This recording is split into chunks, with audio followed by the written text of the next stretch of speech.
Nouvelle étape maintenant, on va passer à de la conception de pièces solides et on va travailler sur l'étrier de frein pour montrer un petit peu les nouvelles fonctionnalités que nous avons en conception solide. Donc Cédric, je te laisse commenter. Oui, merci Albert. Donc maintenant, Albert va travailler sur l'étrier de frein, comme il vient de le dire. Donc Albert a ouvert sa pièce dans un nouvel onglet afin de travailler directement cette pièce à l'aide des applications Part Design.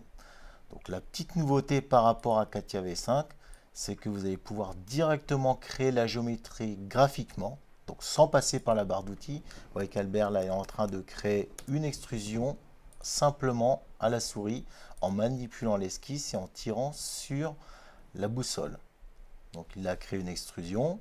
Là, il est en train d'en faire une seconde, donc toujours basée sur des esquisses. Les fonctions esquissées sont toujours basées sur des esquisses. Et vous voyez que dans l'arborescence, on retrouve bien les extrusions, sauf qu'elles ont été créées effectivement graphiquement, sans passer par la barre d'outils. Donc Albert va ensuite créer sur les faces sélectionnées une dépouille en définissant l'élément neutre. Donc il donne un angle à cette face afin de la dépouiller. Et idem pour la face du dessous, il va lui donner également un angle de dépouille. En définissant bien sûr toujours l'élément neutre.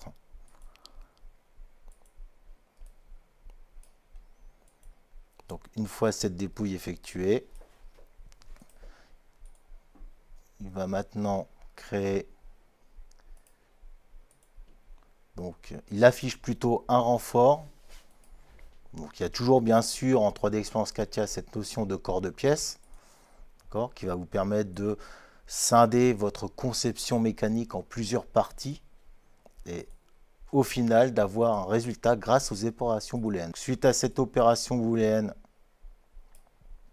Albert va maintenant afficher d'autres esquisses afin de créer à partir de ces esquisses un enlèvement de matière, donc à savoir des poches.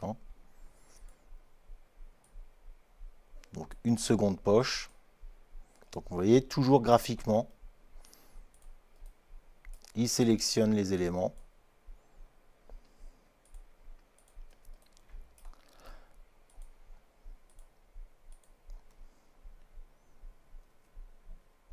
Alors petite nouveauté aussi,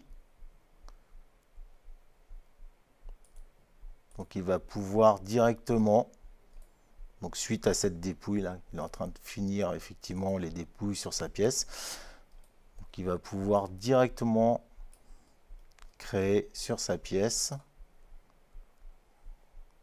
les congés de raccordement.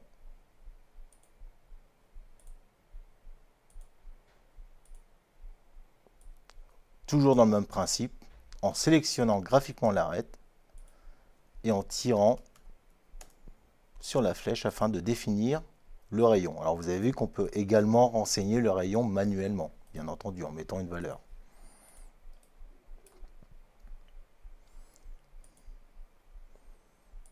Autre fonction également, autre nouveauté, il y a une fonction qui s'appelle raccordement automatique qui va vous permettre de faire des congés sur l'ensemble de la géométrie donc, et de définir des faces qui ne seront pas impactées par ces congés. Donc une façon très rapide de créer des congés sur votre géométrie. Donc un congé bien sûr identique sur l'ensemble des arêtes vives et ne garde que effectivement les faces sélectionnées .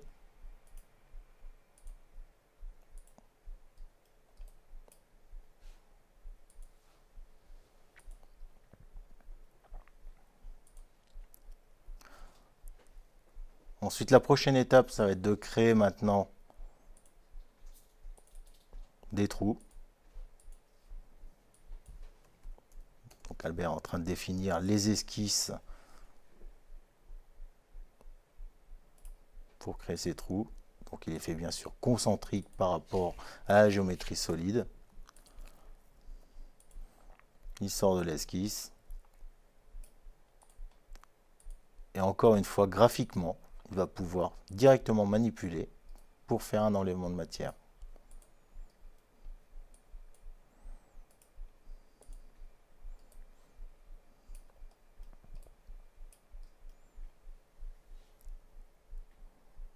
Donc vous voyez que grâce aux manipulations graphiques, on a quand même un confort d'utilisation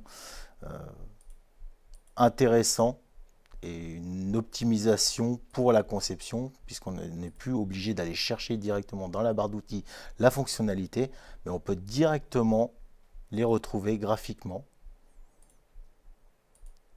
sur la pièce. Donc là, Albert est en train de définir un trou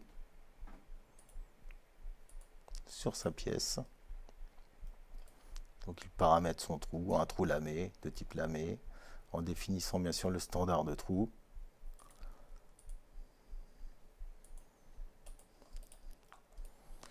Il va pouvoir ensuite répéter ce trou à l'aide d'une répétition personnalisée. Donc une répétition personnalisée, c'est une esquisse dans laquelle on a créé des points de positionnement. Et je vais pouvoir répéter ce trou par rapport à cette esquisse positionnée. Donc c'est ce qu'on appelle une répétition personnalisée.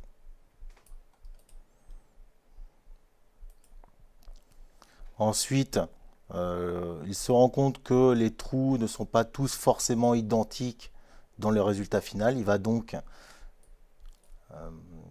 casser cette répétition pour obtenir au final des trous uniques. Et il va pouvoir redéfinir chaque trou indépendamment de cette répétition en leur mettant les bonnes valeurs, notamment ici en changeant le diamètre. Et ensuite, petite nouveauté aussi en 3D Experience. Donc là, il termine sa définition de trou.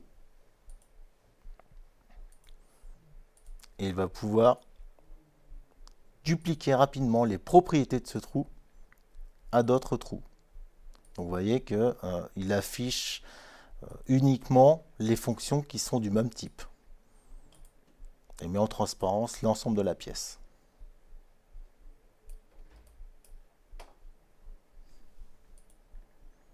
Donc le travail est terminé. Albert va pouvoir sauvegarder son travail.